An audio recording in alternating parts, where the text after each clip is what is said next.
자, 인사합시다. 할렐루야.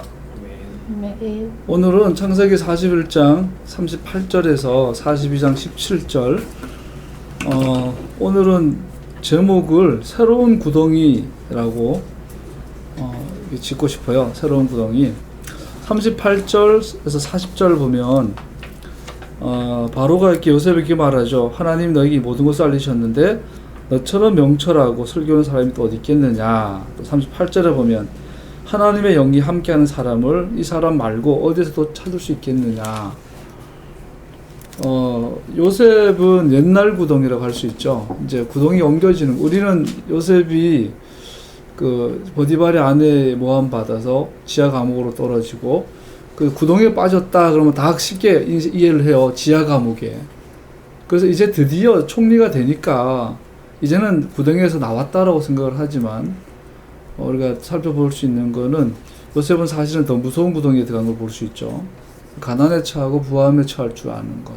그 믿음이라는 것은 가난에 처할 때뿐 아니라 부할 때도 변함이 없어야 하는데 현실적으로 가난할 때보다 부할 때 더 큰 위험이 따르고 더 가난할 때보다 부할 때 더 잘 넘어지기 때문에 사실 영적으로 보면 요셉의 인생이 더 무서운 구덩이에 들어간 걸로 볼 수 있죠.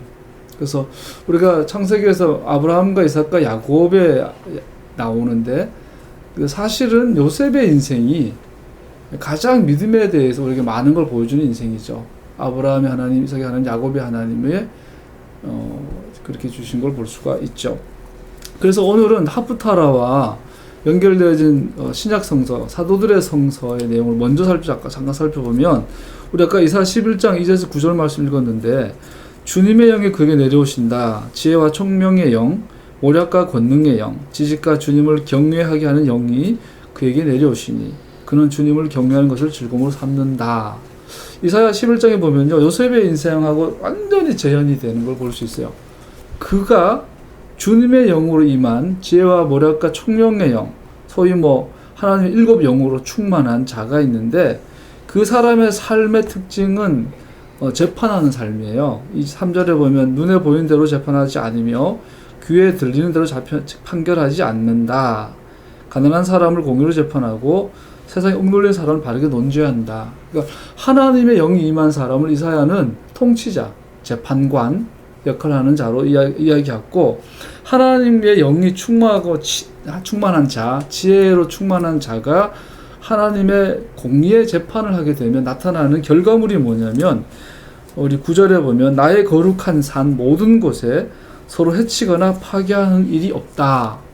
그러면서 이걸 비유적으로 보여주시는 게 어린아이가 사자와 같이 뛰어놀고 독사과에 손을 넣는데 물지 않고 표범과 새끼 염소가 함께 눕고 송아지와 새끼 사자가 살찐 짐승이 함께 풀을 뜯고 사자가 풀을 뜯고 소위 메시아 왕국이죠.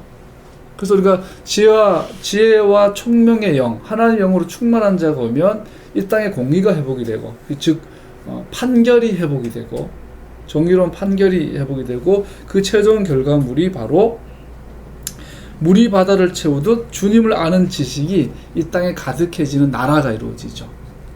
그것이 정확하게 예수님에 대한 초림 예수님, 재림 예수님 통해 나타나는 메시아 왕국이죠. 그런데 이것이 오늘 본문에 연결된 하프타라예요. 이것이 요셉의 삶에 투영되어 있는 걸 볼 수 있죠.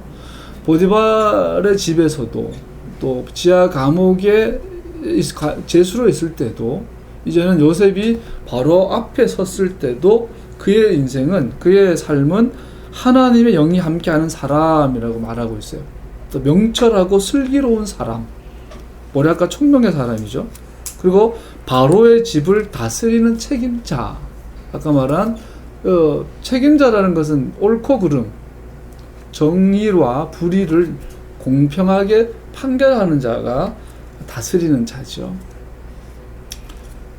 그래서 그 결과물이 뭐냐면 정의의 나라, 공의의 나라, 하나님의 아는 지식이 가득한 나라가 되는 거죠. 오늘 요셉의 삶은 이제 지하 감옥이라는 이 가난과 궁핍과 고난의 구덩이에서 얘는 절대 부와 절대 권력의 새로운 구덩이로 옮겨지는 이야기가 기록되어 있어요. 요셉이 위대한 점은 변함이 없다라는 거예요. 가난하고 궁핍하고 고통 중에 버림받은 구덩이에 있을 때의 믿음과 절대 권력 앞에 그 자리에 앉았을 때의 믿음이 정확하게 같다라는 거예요. 이것은 오늘날 최종적으로 우리에게 너네들 이렇게 살아라는 거죠. 누가 메시아닉이에요? 누가 토라 공동체예요? 이런 믿음을 가진 자들인 것을 볼 수 있죠. 그래서 사도 바울도 가난에 처할 줄도 알고 부함에 처할 줄도 알고 내가 모든 형편에 맞춰서 살 수 있도록 훈련받았다라고 말하죠. 그러면 이제 요셉은 가난에 처하는 거는 승리 테스트 통과했으니까 이제는 죽을 때까지 부에 처하는 것을 배우는 새로운 구덩이의 시작이 된 것이지요. 자, 우리 다 특히 우리 공동체는 가난해요. 우리 전부 다 참 세상에서 잊혀진 자와 같은 자들이에요. 이거 뭐 듣기 좋은 소리가 아니라 실제로 그래요. 그런데 그러면 우리가 많이 기도하고 몸부림치고 열심히 공부하고 열심히 일하면서 꿈꾸잖아요. 나의 총리의 자리가 어디냐? 요셉은 그 자리가 그의 총리였지만 내 인생에도 총리의 자리가 있지 않겠냐? 그래서 그 자리에 가기를 갈망하고 참고 기도하며 하나님의 은혜를 구하죠. 근데 문제는 하나님께서 각자의 총리 자리를 세우실 거예요. 뭐 지금은 또 나름대로 총리 자리에 있을 수도 있고요. 그런데 그것은 새로운 구덩이지 완성이 아니라는 거죠. 새로운 계단이죠.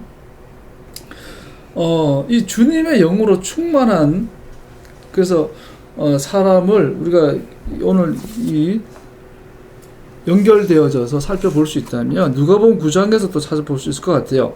제자들 사이에서 자기들 가운데 누가 가장 큰 사람이냐, 가장 낮은 사람이 가장 높은 곳에 앉게 된 게 요셉의 총리가 된 사건이잖아요. 애굽의 가장 낮은 자가 애굽의 왕이 됐어요. 총리잖아요. 그렇지만은 전체적으로 왕의 섭정이네요. 애굽 왕의 대리 통치자예요. 왕과 같은 자, 즉 왕과 버금가는 자. 요셉은 왕이라는 걸 토라는 지금 요셉은 애굽의 왕이라는 걸 말하고 있어요. 당대 애굽 왕이면은 지구의 통치자죠. 지구의 최고 패권자죠. 그래서 가장 천박한 노예의 자리에서 인류의 가장 높은 자리에 앉는 이 사건. 그러면서 주님께서 이렇게 연결할 수 있겠죠. 누가 가장 큰 사람이냐? 누가 가장 높은 사람이냐? 문제로 다툼이 일어났습니다. 예수께서 그들 마음속의 생각을 아시고 어린이 하나를 데려다가 곁에 세우시고 그들에게 말씀하셨다. 누구든지 내 이름으로 이 어린이를 영접하면 나를 영접하는 것이요. 누구든지 나를 영접하면 나를 보내신 분을 영접하는 것이다. 너희 가운데서 가장 작은 사람이 큰 사람이다. 요셉의 인생과 빗대서 말하면 지하 감옥에 있을 때 강간범 범죄자 세계에서도 가장 무시당하는 강간 시도하다 잡혀 들어온 거 그 자리에서 가장 낮은 자리, 남자가 떨어질 수 있는 가장 창피한 자리에서 가장 존귀한 자리로 올라간 요셉으로 봤을 때 요셉은 어린이에서 어린이로 살았던 것을 볼 수 있는 거죠. 그렇다면 이것이 바로 메시아닉 신앙의 절정은 어린이 같은 신앙, 믿음. 누가 크냐라는 질문 앞에 예수님은 어린이 같은 믿음이라는 선문답처럼 말씀하십니다. 어린아이는 어떤 경우든 엄마 아빠를 찾습니다. 어린아이는 배고파도 다쳐도 좋아도 슬퍼도 위험해도 그냥 엄마 아니면 아빠, 엄마를 찾죠. 계산하지 않죠. 엄마가 지금 바쁘니까 이따가 찾아야지. 배고픈데 엄마가 졸고 주무시고 계시니까 좀 참았다가 울어야지. 응애 해야지. 그러지 않죠. 그냥 찾죠. 또 가면서 그래요. 이 양반이, 이 아줌마가 내 엄마인지 어찌 엄마인지 고민하지 않아요. 그냥 보면 알아요. 그냥 알아요. 이 어린아이 하나님인지 아닌지 고민하지 않아요. 그냥 알아요. 속으로 계산하지 않습니다. 누구를 믿어야 할지 그냥 압니다. 그냥 아는 것, 주님을 아는 것은 어린아이처럼 아는 것입니다. 43절 44절에 보면 또 하나 질문할 수 있죠. 요셉은 왕인가? 요셉은 전 구덩이나 지하 감옥이라는 구덩이나 뭐 총리라는 구덩이나 똑같이 어린아이 같은 자리였는데 이제부터는 요셉은 총리로 즉 왕으로서 있는 모습을 보이죠. 먼저 살펴볼 수 있는 건 요셉은 총리지 왕은 아니지 않습니까? 라고 또 많이 질문할 수 있죠. 여기 보면 물러가거라, 무릎을 꿇어라 이런 아브레크라는 단어를 써요. 근데 이 아브레크 단어, 무릎을 꿇어라 이 뜻이 뭐냐? 뭐 자세한 건 넘어가고 라피들은 여기 아브레크라는 히브리어 단어를 쓰는데 아브는 아버지, 라카 아람어로 왕, 통치자는 뜻이에요. 아버지 같은 왕 같은 아버지 뭐 이런 이해할 수 있죠. 그래서 요셉은 총리의 역할은 왕인데 아버지 같은. 신학교 학부 다닐 때 친했던 친구가 민중신학에 빠졌어요. 자유주의 신학. 그리고 이제 그 친구의 영향을 많이 줬던 우리 교수님 한 분이 민중신학을 공부하시고 농민운동을 하는 분이셨어요. 그래서 그분은 또 되게 설교 되게 잘했어요. 강의도 잘하고 그래서 인기가 좋았는데 설득력이 좋은 거죠. 그래서 많은 친구들을 꼬드겼죠. 쉽게 말해가 지금 보니까. 그래서 저는 순수한 청년들을 민중운동하게, 민중신학 공부하게 하고 또 교회 사역 대신에 농장으로 끌고 가가지고 포크레인하고 막 농장 지금 그 친구 결국은 목회 안 하고 봉화에서 사농사하고 있어요. 근데 그때 그 목사님의 논리가 그거였어요. 그 목사님이 설교를 하면서 가장 싫어했던 성경의 인물이 요셉하고 솔로몬이. 그래서 요셉은 풍년을 이용해서 이 자산을 마련하고 흉년 때에 그 곡식을 가지고 사람들 몸을 사고 땅을 사고 그 사람들의 이 가축을 사서 전 재산을 그냥 독점을 했다는 거죠. 그 요셉 때문에 당대에 모든 사람들이 다 노예가 되고 자영업 다 무너지고 오늘 말하면 다 그냥 노예가 됐다라고 이렇게 해가지고 요셉은 아주 악덕업자로 그런 논리. 또 하나는 솔로몬. 다 먹고 살기 바쁜데 솔로몬 성전 짓고 왕궁 짓느라고 오늘 말로 열정페이 해가지고 임금 착취했다고. 그렇게 하다 보니까 야 성경을 이렇게 해석할 수도 있구나 해가지고 많이 넘어갔죠. 결국은 끝은 다들 안 좋더라고요. 자, 그런데 성경이 뭐라고 말해요? 요셉은 아버지다. 아버지는 자식을 먹여 살리고 보호하는 것이 가장 중요하죠.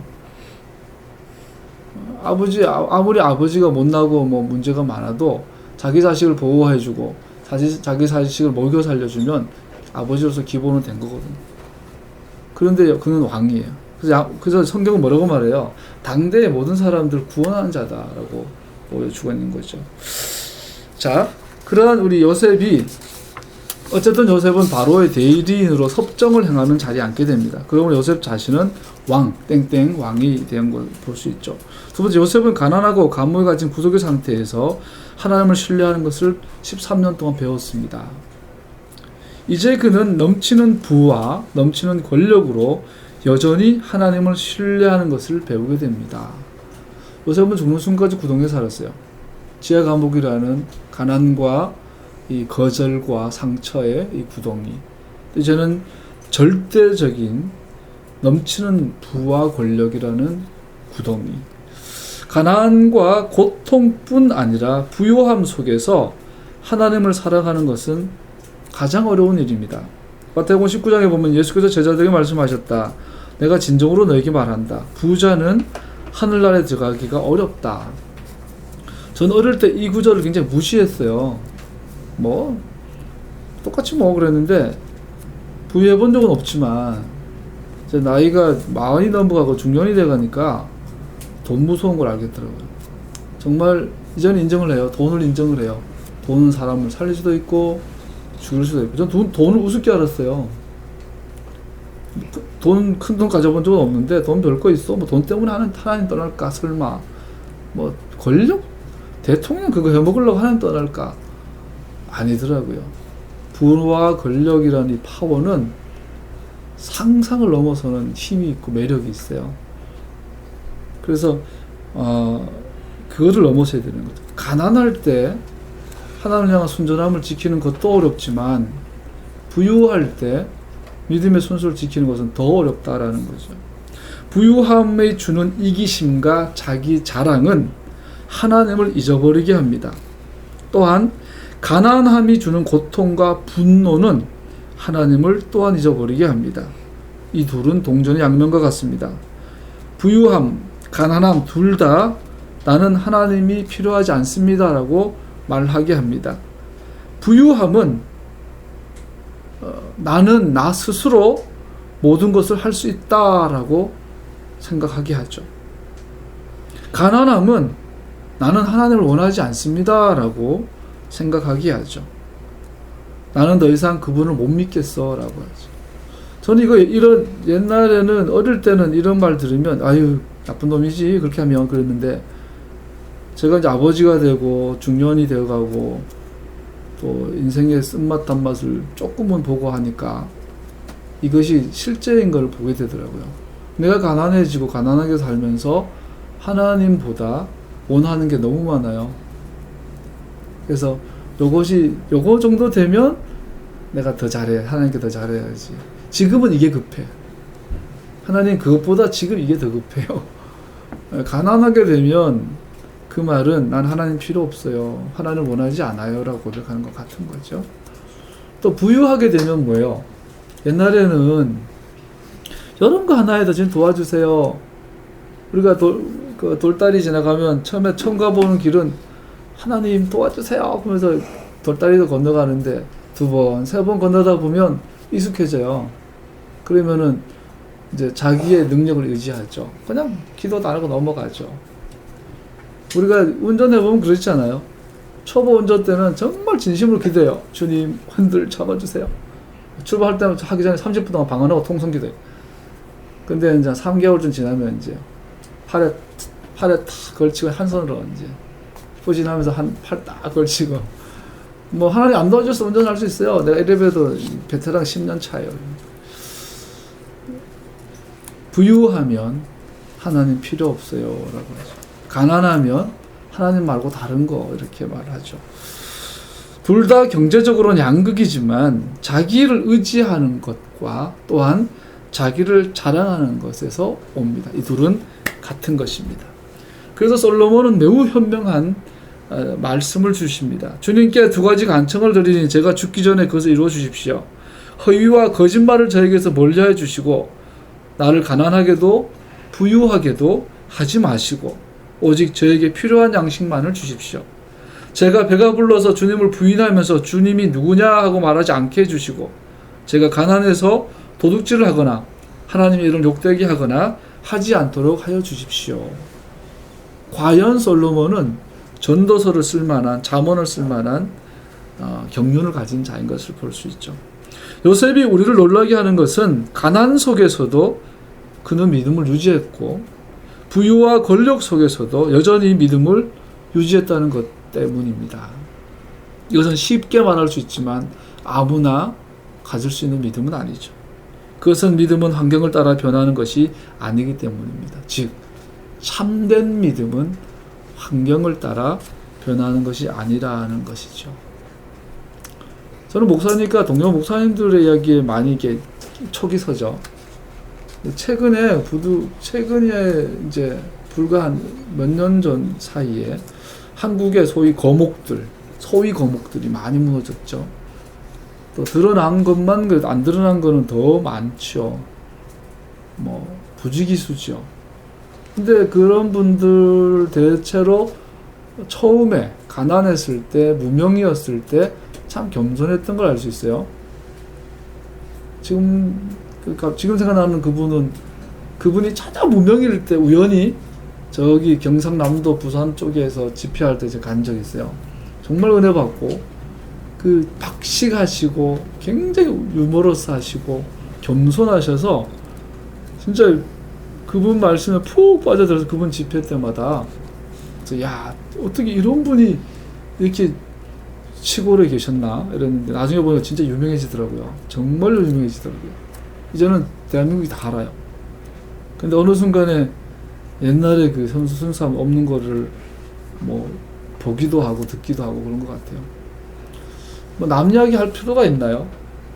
저부터도 기억나요? 전도사 때 처음 설교한 날. 그러니까 그 어른 성인 예배에 교육 전도사 25살인가 군대 갔다 와서 6살인가 포항에 있는 어떤 교회에서 성인 예배 설교를 처음 맡은 날 일주일 동안 잠을 못 잤어요. 원고는 준비는 했는데 반 이상을 못 채웠어요. 그래서 막 진짜 식음을 전폐하고 준비는 안 되는데 잠은 안 오고 그래서 이제 저녁 예배 강단도 그날 강단도 얼마나 높은지 그 교회는 설교하러 올라갔더니 진짜 침이 안 나와요. 입이 바짝바짝 마르고 하나님 도와주세요 그 기도밖에 안 나와. 강단 올라가기 전에 그 대기하는 그게 혼자 엎드려 기도하고 내 인생에 딱 한 번 첫 설교할 때. 그리고 나중에 이제 뭐 설교할 기회가 많고 어떤 날은 일요일날 주일날 설교를 7번 9번 10번 해본 적 있어요. 진짜 시간별로 설교 예배 인도하고 나중에는 세상에 설교만큼 쉬운 게 없더라고요. 나가서 그냥 몇 마디 하면 되는 거. 모든 면에 우리가 이런 믿음의 성수감이 필요하다고 생각이 들어요. 겸손한 자를 찾는다고 봅니다. 겸손은 빌빌거리는 게 아니죠. 아예 이게 아니고 가난하나 부하나 하나님을 의지하는 것이 겸손이죠. 이러한 믿음 요셉은 오늘 계속 여기에서 우리에게 도전을 하고 있어요. 내가 궁핍에 이렇게 말하는 것이 아닙니다. 나는 어떠한 처지에서도 스스로 만족하는 법을 배웠습니다. 나는 비천에 처할 줄도 알고 풍족하게 살 줄도 압니다. 배부르거나 굶주리거나 풍족하거나 궁핍하거나 그 어떤 경우에도 적응할 수 있는 비결을 배웠습니다. 나에게 능력을 주시는 분 안에서 나는 모든 것을 할 수 있습니다. 이것이 겸손입니다. 이것이 믿음입니다. 하나님을 향한 참된 믿음과 참된 신뢰함은 어떤 경우에든 삶에 대한 하나님의 삶의 방식에 변하지 않은 하나님과 연합을 가능하게 해줍니다. 할렐루야. 44절에 보면요. 요셉이 총리의 자리에서 행한 첫 공적 행사가 공적 그 권력 행사가 나오는데 또 요셉의 믿음에 있으면 나오는 이 참된 믿음에 있으면 나오는 가장 두드러진 특징 하나가 뭐냐면 그 마음에 쓴뿌리가 없어요. 요즘 젊은이들 말로 뭐로 표현하죠? 이불킥. 자다가 누웠는데 갑자기 5년 전에 그년이 생각이 나는 거야. 고등학교 때 옆자기 나보고 한마디 툭 했던 거. 그게 갑자기 생각이 나면서 자려고 누웠다가 갑자기 이불을 하이킥 벙 차고 막 씩씩거리고 잠 못 자고 이런 경우. 이거 요즘 이불킥이에요. 이불킥. 여러분 다 있죠. 심지어 막 20년 전에 아버지가 와서 한마디 했던 거, 동네 친구 한마디 했던 거, 그게 막 잊혀지지 않아서 우리 마음속에 수많은 쓴뿌리들이 자라있죠. 심지어 예배 시간에 앞에서 설교 듣고도 이불킥이 많이 나오잖아요. 야, 목사님 좀 나들으러 가는 거든. 누가 진심으로 나를 사랑하는 사람이 나를 걱정해줘서 조언해줬는데도 이불킥 나오죠. 분노, 혈기가 나오겠어요. 자, 요셉이 아까 말한 가난에도 처할 줄도 알고 부유함에도 처할 줄 아는 이 참된 믿음을 갖고 있으면 나타나는 가장 두드러진 특징은 용서하는 마음이에요. 나에게 쓴뿌리 줬던 그 상처들, 그것들이 큰 문제가 되지 않는 거죠. 용서해야지 이것도 아니에요. 그냥 자연스럽게 그냥 잊혀져 버리는 거예요. 내 기억에 내 기억의 바구니에 담겨져 있지를 않아요. 이게 가능하신가요? 제가 이 토라 공부하고 여러분 전하려고 정리하다가 이 부분에서 그냥 한참 목 나가겠더라고. 그냥 대가리 쳐박고, 머리 쳐박고 있었어요. 그때는 대가리라고 해야 돼요. 난 이거 안 되던데. 지금도 이불킥 하는데. 내 속에 쓴뿌리가 너무너무 많아요. 주님 어떡합니까? 요셉과 나는 이렇게 동떨어져 있으니 나중에 천국 가면 요셉 어른한테 좀 물어볼 거예요. 진짜 단 한 번도 이불킥 해본 적 없으세요? 요셉은 이 권력이 생겼어요. 복수할 수 있는 힘이 생겼어요. 우리 같았으면 제일 먼저 나온 게 뭐야? 보디발, 너 이리 와봐. 너 와이프 데리고 와. 너 그때 왜 그랬어? 능지차 참에 차야. 할 수 있겠죠. 두 번째, 술 맡은 간호사 너 이리 와봐. 나 너 보고 좀 빼달라 그랬지.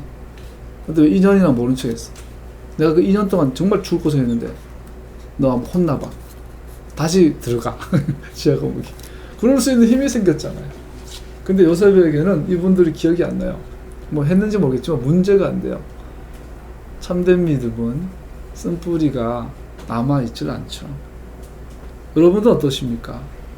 저는 아까 말했어요. 내 여기 속에는 많이 남아있더라고요. 하나님의 은혜가 필요합니다. 하나님의 은혜가 절실히 필요합니다. 그는 하나님의 주권적인 돌보심에 전적으로 자신을 맡겼기 때문에 실질적으로 용서하는 것이 그에게는 너무나 자연스러운 삶의 일부분이었습니다. 이러한 믿음은 그의 마음에 쓴뿌리를 남겨두지 않았습니다. 왜냐하면 사람이 하나님께서 모든 일을 주관하시는 확고한 믿음을 갖고 있다면 불공평하고 만족하지 못한 삶의 사건들이 일어날지라도 하나님을 여전히 신뢰하게 될 것이기 때문입니다. 즉 가난하거나 부하거나 누가 나를 칭찬해 주거나 누가 나를 욕하거나 이 모든 일은 하나님의 절대 주권 아래 있다. 하나님의 통제 아래 있다. 하나님께 나 인도하고 계신다. 이 확고한 믿음 아래 있다면 예수님처럼 할 수 있겠죠. 얼음밤을 때려도 참을 수 있겠죠. 자, 오늘 최근에 우리 동네 옆에 천호동에서 그저께 사랑하는 여자가 헤어지자, 사랑한 게 아니겠지만 그 칼로 막 했던 사건이 그저께 있어 이 옆에 이 동 옆에 있죠. 저번 달인가 송파에서 이별 살인이 또 있었어요. 사랑했는데 헤어지지 않으니까 분노에 못 이겨서 대낮에 칼로 여자를 살해하고, 최근에 강남역에 또 묻지마 사례가 있었고, 어제도 강남역인 것 같은데 뭐 술 먹었는지 뭐 둘이 시비 붙어가지고 대로 중간에 데려가서 남자를 그냥 죽을 만큼 때리는 거 영상으로 찍혀서 뉴스에 나왔죠. 자, 오늘날은 원한이 풀어지지 않는 세상이에요. 시대예요. 요즘 가장 많이 일어나는 게 보복운전이죠. 보복운전. 안 풀어져요. 저부터도 운전하다 보면 너무나 막 올라오죠. 그래서 예수님께서 그랬어요. 내가 다시 왔을 때 믿는 자를 보겠느냐. 다른 말로 말하면 믿으면 우리 안에 쓴뿌리가 안 자라는데, 그래서 믿으나 안 믿으나 이혼율이 교회 안과 밖이 같다 그러죠. 그러니까 용서하지 못하는 거예요. 서로를. 그 사랑이 식고 긍휼히 여기지 못하고 원수 갚는 것이 가득하고, 그것은 믿음이 없는 것이, 믿음이 아닌 것이죠. 그 주님께서 그러셨어요. 내가 다시 왔을 때 교회에 다니는 자가 있겠냐? 기도하는 자가 있겠냐? 성경 공부하는 자가 있겠냐? 물어보자. 말씀 안 하셨어요. 믿는 자를 보겠느냐? 구덩이, A형 구덩이, 지하 감옥, B형 구덩이, 풍부와 권력, 어디에 있든지 쓴뿌리 없이 살아가는 자가 있느냐. 여러분, 쓴뿌리는 우리의 신앙의 가장 중요한 척도가 됩니다. 쓴뿌리가 있는데 서운한 마음, 원한, 용서하지 못하는 마음이 순간순간 있겠지만 이것이 자꾸 자리를 잡고 있다면, 우리의 자카라, 우리의 기억 속에 남아있다면 그 사람은 믿음에 있어서 심각한 문제가 있다고 볼 수 있죠. 주님은 찾으세요. 과연 믿는 자를 보겠느냐. 넘어가서 45절 46절에 보면 또 재밌는 게 나와요. 요셉이 이집트인의 외모를 갖는 이야기가 나옵니다. 이집트 왕실의 의복을 입고 옷을 이제 이집트 옷을, 이집트 왕실의 권위를 나타내는 보물로 액세서리로 치장하고 이집트인의 이름을 사용하게 되고, 알다시피 성경에서 이름을 바꾸는 건 그 존재가 바뀌어지는 거예요. 또 우리가 그 몽골식 변발이라 그러나요? 우리 이집트 남자들이 막 이렇게 변발처럼 하잖아요. 희한하게. 요셉도 어쩌면 이 징그러운 그 머리를 깎아서 이렇게 해줄지도 몰라요. 이제는 코셔를 지키는 것도 쉽지 않았을 거예요. 엘리사 때인가요? 그 이방 장군이 와서 예수님 하나님 영접하게 되고 돌아가면서 기도하죠. 우리가 나만 장군인가? 내가 아도나이 주 하나님 나의 하나님 모시겠다. 근데 내가 가서 저 이방 나라에 가서 나이 많은 왕을 모시고 제사 지낼 때 절할 때 내가 부축해 줘야 돼. 나도 어쩔 수 없이 그때 허리 굽혀야 된다고 양해를 구합니다. 자, 요셉은 히브리인인데 이제는 외형은 완전한 이집트인이 되는 거예요. 거기다가 이름도 바뀌어지고 거기다가 이집트 온 지방의 제사장, 그 뭐예요? 이집트의 무당이죠. 이집트의 무당 딸하고 결혼하게 되죠. 뭐 너무 좀 이렇게 천박하게 말한다면 그 당시에 제사장은 뭐 그런 수준 아니지만 국가 그런 제사장의 딸을 얻게 돼. 이방인 여자랑 결혼하게 돼요. 또 이방인 여자랑 함께 아이를 낳게 돼요. 누가 봐도 요셉은 이방인이에요. 자, 그러면 이걸 고민해 볼 수 있어요. 야, 이방인 여자랑 결혼해서 이방인의 모양과 이방인의 이름을 가지고 이방인의 직책으로 이방인의 돈과 이방인의 힘으로 살며 이방인의 여인의 아들을 낳았는데 이 사람은 과연 더 이상 예수님의 메시아의 그림자 역할을 할 수 있을까?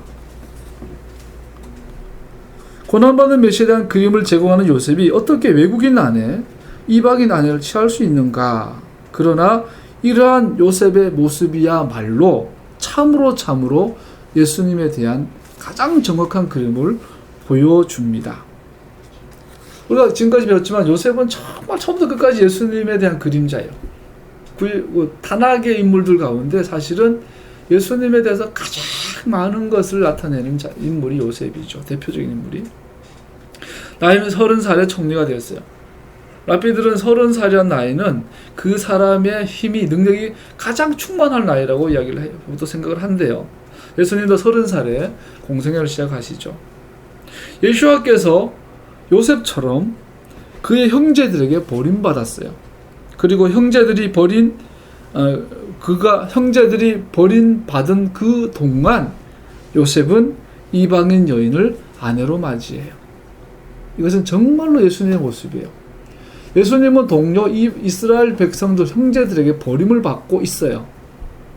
지금도 유대인들은 예수님이 자기들의 메시아인 것을 인정 안 하고 몰라요. 그 사이에 요셉은 이방인 여인과 결혼했어요. 예수님은 이방인들을 메시아의 몸만으로 모으고 계세요. 이방인들을 예수님의 신부로, 메시아의 신부로 계속 모으고 계세요. 정확하게 요셉의 이방인을 여인과 결혼한 모습은 예수님의 모습이에요. 이 이야기는 메시아의 몸으로 이방인을 모으시는 것과 유사한 그림인 것을 볼 수 있습니다. 요한복음 1장에 보면 그가 자기 땅에 오셨으나 그의 백성은 그를 맞아들이지 않았다. 그러나 그를 맞아들인 사람들, 곧 그 이름을 믿는 사람들에게는 하나님의 자녀가 되는 특권을 주셨다. 이들은 혈통에서나 육정에서나 사람의 뜻에서 나지 아니하고 하나님에게서 났다. 자, 굉장히 중요한 그림을 말해주고 있어요. 예수님이 자기 백성, 자기 형제들에게 왔는데 형제들에게 버림받아요. 버림받았는 그 기간 동안 누구를 혈통이나 욕정이나 아브라함의 혈통들이 아닌데 하나님으로부터 난 자들을 예수님의 신부로 맞아들이고 있죠. 결혼 계약을 통해서. 자, 굉장히 중요한 표현을 들어보세요. 요셉의 가족은 이방인을 가족으로 포함하게 되는데 이는 2등 시민으로서가 아니라 결혼 계약을 통해서 오직 믿음의 가족이 되었습니다. 요셉의 이야기를 메시아와 메시아의 신부의 그림자로서 이해한다면 메시아의 신부는 다양한 인종의 공동체라는 것은 명확해집니다. 그래서 요셉의 인생에서 가장 중요한 예수님의 모습은 이방 여인과 결혼하는 거였어요. 할렐루야. 근데 더 중요한 것은 이방 여인과 결혼 계약을 통해서 요셉이 이방 여인을 아브라함의 가족으로 모은 거였어요. 결혼 계약. 그 그림만 보면 돼요. 자, 신랑은 왕족이에요. 신랑은 차기 대권주자, 확실한 왕이에요. 이 나라 국왕이 될 건데 신부는 그냥 정말로 가난한, 정말로 볼품없는 집안의 여인이에요. 옛날에 그 다이애나비처럼 일베 국왕이 어디 뭐 놀러 가다가 어떤 아저씨가 눈에 띄었어. 사랑에 빠졌어. 그래서 그 여인이 결혼이라는 계약 관계를 통해서 이 왕자랑 결혼하게 돼요. 그런데 뭐 이 여자의 신분이 뭐가 되죠? 왕비가 돼요. 왕권을 가진 로얄 패밀리가 돼요. 사람들은 숨버릴 수 있지만 이것은 영원토록 합법적인 왕족이에요. 전혀 2등 시민이 아니에요. 이 그림을 지금 가져오고 계신 거예요. 이방인은 아브라함과 혈통적으로는 아무런 관계가 없어요. 그래서 유대인들의 눈에는 이방인들은 메시아의 백성 요새의 신부가 되더라도 개종해야 되는 거예요. 할례를 받아야 되고 미크베 갔다 와야 되고 뭐 토라를 지킨다고 서약을 해야 되고 유대교로 개종해야 된다고 생각을 그렇게 개종해가 왔다고 할지라도 정통 유대인보다는 조금 우리나라 서자 같은 서얼 같은 아버지가 왕이라도 그 왕비가 일반 평민 출신이거나 이런 무수리 출신이에요. 그러면 그 아는 국왕들이 그것 때문에 열등감에서 많이 휩싸이기도 하잖아요. 같은 왕인데도 요즘 국사 공부하시는 같은 왕인데도 어머니가 정식 양반 집안에 아주 그런 혈통 출신이냐, 그냥 평민 여자 출신이냐, 아니면 그냥 무수리 출신이냐 따라서 왕의 권위가 달라져. 이 왕이 죽었는데 이 왕의 제사를 3년 차례 상으로 할까, 1년 상으로 할까? 신하들이 그래요. 아, 그 왕은 적자 출신의 왕자가 아니라 서자 출신의 왕이 됐으니까 1년 상으로 합시다. 이런 일들이 효정이 돌아가셨을 때 그랬다고 그러죠. 자, 우리는 착각하시면 안 돼요. 이방인들은 결혼 계획을 통해서 예수님의 신부가 돼요. 합법적이고 적통이고 영원한 적통 개념, 하나님의 가족이 된 것을 보게 됩니다. 할렐루야. 이 부흥이 이방인의 충만한 수가 차면 유대인들이 잃어버렸던, 나중에 형들이 와서 요셉에 그랬어요. 우리 동생이 둘이 있는데 하나는 아버지와 있고 하나는 더 이상 존재하지 않습니다. 이렇게 더 이상 없어요. 더 이상 존재하지 않아요. 이렇게 말해요. 그랬을 때 눈에 안 보이니까 없는 거예요. 요셉은 살아있는데 안 보이니까 죽었다고 말하지 않는데 더 이상 없어요. 어느 순간에 눈이 열리면 그 안 보이는 더 이상 존재하는 동생이 왕이 되어 있는 거야. 그래서 어느 날 곧 예수님이 오시면 유대인들이 눈을 번쩍 뜨고 어제까지는 안 보였는데 지금은 없던 그분이 예수님을 보게 되는 날이 온다라는 것이죠. 50절 52절은 그 므낫세를 낳았고 에브라임을 낳는 이야기가 나옵니다. 자, 므낫세를 낳으면서 하나님께 요셉에게 다 용서할 수 있는 요셉이 므낫세라는 이름을 짓죠. 잊어버렸다. 자, 잊어버렸다. 그러면 우리는 요셉이 그냥 과거를 그냥 한눈 감고 살아야지, 그런 개념이 아니라는 걸 볼 수 있죠. 기억이라는 것은 놀라운 것입니다. 그러나 그 기억 속에 쓴뿌리가 자리 잡고 있다면 그 기억은 우리에게 덫이 됩니다. 어떤 사람은 살면서 겪은 안 좋은 일들에 대해 특별히 날카로운 기억을 갖고 있습니다. 그러나 용서하는 마음은 지나간 상처를 기억 속에 붙들고 있지 않도록 그것을 느슨하게 해줍니다. 오히려 삶 전반에 걸쳐진 하나님의 자비하심에 대한 기억으로 메인 테마들을 잡아놓고 그것을 자꾸 기억하기 때문에 나의 삶의 이 긴장은 사라지고 용서해 하는 것이 자연스러워지죠. 므낫세, 오늘날 우리 성도들에게 가장 필요한 덕목이 므낫세가 아닌가 싶어요. 잊어버리는 거. 나에게 안 좋은 기억들, 상처들, 쓴뿌리, 용서하지 못하는 것들을 그냥 잊어야지가 아니라 하나님의 자비하심의 그 사건들에 대한 기억 때문에 이 쓴뿌리의 기억들이 자연스럽게 그냥 이게 뭉실뭉실해져서 느슨해져 보고 사라져 버립니다. 이것이 참미림의 결과라고 말하고 있죠. 두 번째 아들 에브라임이라고 말합니다. 비옥한 땅. 그리고 53절부터 7절까지 7년의 흉년이 나오고 42장으로 건너가서 1절에서 5절까지는 이제는 흉년으로 건너가서 이제 야곱의 가족까지 흉년의 결과물이 미치게 되고 요셉의 10명의 형제들이 애굽으로 양식을 구하러 가는 이야기가 42장 초반에 나옵니다. 여기서 또 하나 주목해 볼 건 요셉의 형들이라는 표현을 써요. 야곱의 아들들이라는 표현 대신에 요셉의 형들, 이건 모세가 의도적으로 새로운 이야기를 인도하신 걸 볼 수 있죠. 42장 6절에서 7절까지 내용은 드디어 요셉과 형들이 만나는데 형들은 몰라봐요. 그런데 요셉은 한눈에 알아봐요. 요셉은 모른 척하죠.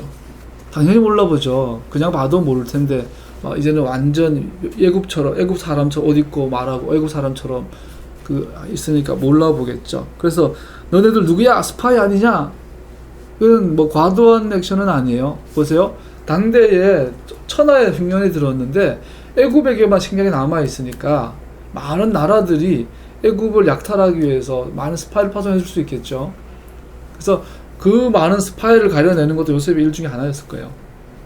그래서 저 형제들을 당장 야 이놈들 형들 왜 그랬어요 해서 안 되고 우선은 뭘 확인해야 돼요. 저 형들이 변했는지. 나를 죽였는데 내 동생 베냐민은 살려뒀을까? 자기 동생을 죽여놓고 뻔뻔하게 지는 배부르게 먹겠다 양식 사러 온 저놈들이 아버지한테 함부로 하지 않았을까? 온갖 이거 확인할 방법이 없잖아요. 요셉은 지혜의 사람이죠. 그래서 이 형제들이 스스로 입을 정보를 다 누설하도록 이게 유도 신문하는 걸 볼 수 있어요. 너네 스파이지? 아닙니다. 그 너들 누구야? 그러니까 저희는 한 아버지 있는 12명의 형제들 중에 하나는 형들과 있고 하나는 지금 더 이상 어딘지 모르고 안 보입니다. 더 이상 존재하지 않습니다. 그래서 우리 10명만 우린 스파이가 사러 온 거지 스파이가 아닙니다. 어른 믿어주십시오. 그랬더니 못 믿겠다. 그래서 내가 니들 믿을 수 있으면은 니들 막내 동생 니들 말대로 너네 아버지와 함께 있다는 너네 동생 데려와봐. 그럼 내가 믿어주지. 그랬더니 10명, 9명 남고 1명만 가서 네 동생 데려와. 그랬더니 어르신 믿어주십시오. 지금 당장 식량이 다 떨어져서 급합니다. 그 요셉은 한 번 더 푸시하죠. 너네들 전부 다 감옥에 가서 3일 동안 가둬버려요. 그러니까 3일 동안 형들은 온갖 머리 싸매가 어떻게 살아남을까?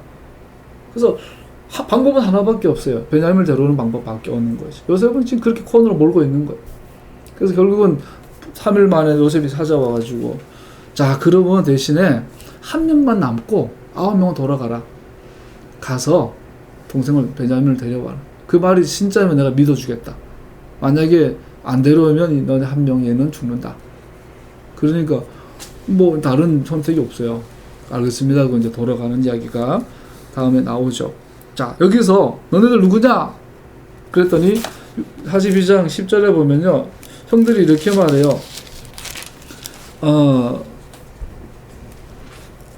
11절에 보면 우리는 한 아버지의 자식들입니다. 소인들은 순진한 백성이며 첩자가 아닙니다.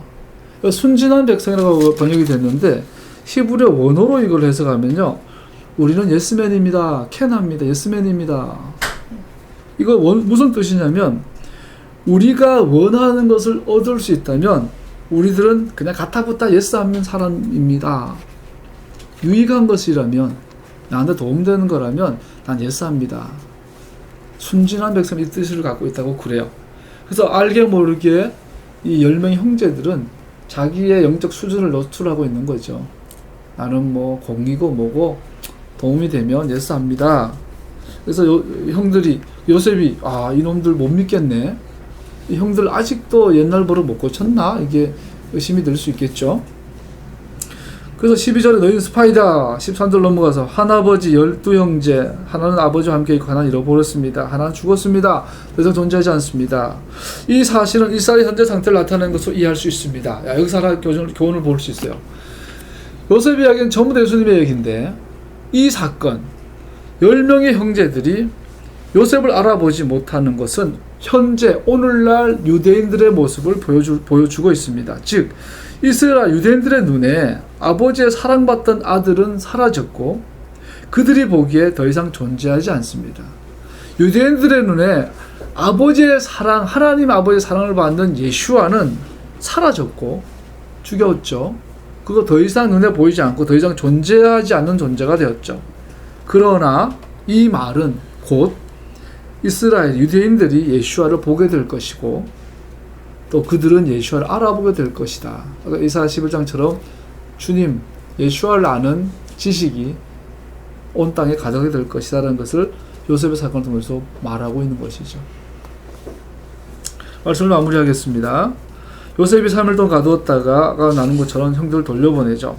하나님께서는 당신을 신실하시고 자비로우신 아버지로 계속해서 우리에게 반복해서 나타내고 계십니다.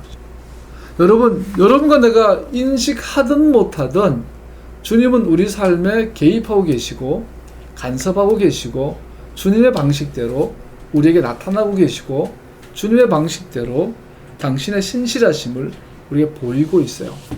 믿음이라는 것은 그것을 기억하는 거예요. 다윗이 어느 날 뜬금없이 골리앗 앞에 서요. 다윗은 막무가내로 선 건 아니에요. 다윗은 주님 앞에 설 때 뭐라 그래요? 네가 모독하는 이스라엘의 하나님 만군의 아도나의 이름으로 내 앞에 나가는. 그 다윗의 기억 속에 뭐가 있어요? 기록된 토라를 배웠던 토라에 대한 지식들이 기억 자카로 되어 있고요. 고물 아무도 없는 아버지한테도 버림받고 형들한테도 버림받아서 들판에서 어린 다윗이 혼자 양을 칠 때에 때로는 늑대가 때로는 곰이 때로는 사자가 공격을 할 때 다윗은 장담하죠. 난 단 한 마리 양 잃어버린 적이 없습니다. 사자가 내가 기른 양을 물고 가면 내가 끝까지 따라가서 그 사자의 아가리에서 내 양을 건져내 구원했다고. 그때마다 주님 나와 함께 하셨습니다. 이 물맷돌로 사자의 머리를 때렸고 곰을 내쫓았습니다. 다윗은 그것을 자카라고 했어요. 그의 삶에 하나님께서 신실함을 나타내시는 그 순간순간을 다윗은 기억했을 거예요. 아마 기록했을 겁니다. 고대 근동 지방의 그 목동들의 버릇이에요. 습관들이래요. 이게 그런 큰 사건들이 있으면 일기처럼 기록을 했대요. 실제로 중요 사건들이 이 지팡이 기록하기도 했대요. 어쩌면 다윗의 지팡이에는 하나님이 내 인생 가운데 함께 하셨던 그 순간순간들을 기록되어 있어서 내 인생에 나락에 떨어졌을 때 내 인생이 밑바닥에서 정말 포기하고 싶을 때마다 그것을 반복해서 읽었을 거예요. 자카를 했을 거예요.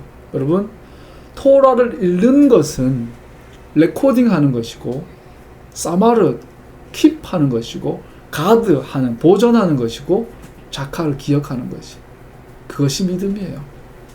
우리의 기억 속에 쓴풀이가 남는 것이 아니라 하나님의 말씀이 하나님이 우리의 삶에 우리가 알던 모르던 개입하셨던 그 순간순간들이 기록되어져 있는 것. 그것을 기억하는 것이 믿음이에요.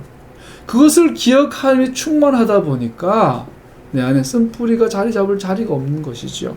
이불킥 할 일이 없어져 가는 것이죠. 그것이 성령 충만한 사람입니다. 그것이 이 시대에 정말로 필요한 토라 공동체의 모습입니다. 우리가 어린아이 같은 믿음을 갖는다면 우리는 그가 우리를 돌보신다는 것을 알아 머뭇거림 없이 그에게로 돌이킬 것입니다. 어린아이가 우유 막 먹다가 똥을 쌌어요. 고민하지 않아요. 그냥 엄마한테 그냥 가는 거야. 그냥 가서 그냥 우는 거야.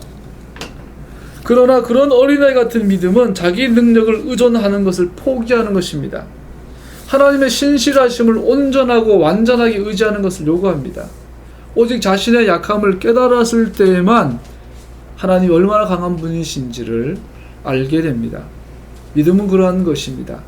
요셉은 이러한 믿음이 있었음이 분명합니다. 가난할 때도 부유할 때도 그는 하나님의 도우심을 구하며 살았던 것을 볼 수 있습니다. 그의 고단한 삶의 힘든 여정을 지나가면서 당신의 하신 말씀에 충실하심을 증명하시는 아버지 야곱의 하나님께로 그는 계속해서 돌이켰습니다. 뭐예요? 기억했습니다. 이러한 믿음의 삶으로 쓴뿌리와 복수하는 원수를 정복했고 왕의 주권적인 손안에 쥐는 법을 배웠습니다. 그러한 믿음이 예수와 안에서 살아가고 있는 우리의 삶의 특징이 되기를 축복합니다. 기도하겠습니다.